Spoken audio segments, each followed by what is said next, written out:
ഈ പോക്ക് എങ്ങോട്ടാന്ന് വെച്ചാൽ പോർട്ടിലോട്ട് പോവാം. വൈകുന്നേരം ചുമ്മാ കോളേജിലേക്ക് ഇറങ്ങിയപ്പോൾ വിചാരിച്ചു എന്നാൽ പിന്നെ പോർട്ടിലേക്ക് പോകാം. ഇതേ അങ്ങ് ദൂരെ കണ്ടോ, അതാണ് പോർട്ട്. അങ്ങനെ നമ്മൾ സ്ഥലത്തെത്തിയിട്ടുണ്ട്. ഇതാണ് പോർട്ട്. ഇതിലും രസമാണ് നേരിട്ട് കാണാൻ. അപ്പുറം കുറേ വീടൊക്കെ ആയിട്ട് പിന്നെ വണ്ടി വരാനായിട്ട് ആളൊക്കെ വന്നു. തിരിഞ്ഞു നോക്കിയപ്പോൾ പൂട്ടിയിട്ടേക്കണ ഒരു പെട്ടിക്കട ഉണ്ട്. അപ്പോൾ ബികോം കഴിഞ്ഞ് അടുത്ത പരിപാടി എന്താണെന്ന് ഞങ്ങൾ അവിടെ വെച്ച് തീരുമാനിച്ചു. പിന്നെ അങ്ങ് ദൂരെ നിന്ന് ഒരു ആൻറ്റി വള്ളം തുറന്നു വരുന്നുണ്ടായിരുന്നു. കുടിവെള്ളം എടുക്കാൻ വേണ്ടിയിട്ട് വന്നു. ആ ആൻറ്റി പോയപ്പോൾ വേറെ വള്ളം വന്നു, ഒരു അച്ഛൻ. അങ്ങനെ കുറച്ച് നേരം ഞങ്ങൾ അവിടെ ഇരുന്നു. കഴിഞ്ഞിട്ട് തിരിച്ച് ഹോസ്റ്റലിലോട്ട് നടന്നു. പിന്നെ പോകുന്ന ഒരിക്കലും ഒരു വീട്ടിൽ റംബൂട്ടാൻ കണ്ട്.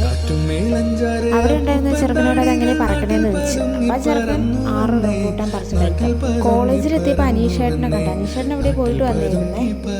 അതൊക്കെ കഴിഞ്ഞ് ഞങ്ങൾ തിരിച്ച് ഹോസ്റ്റലിലോട്ട് നടന്നു. അപ്പം ഇത് ഇത്രയുള്ളതൊക്കെ.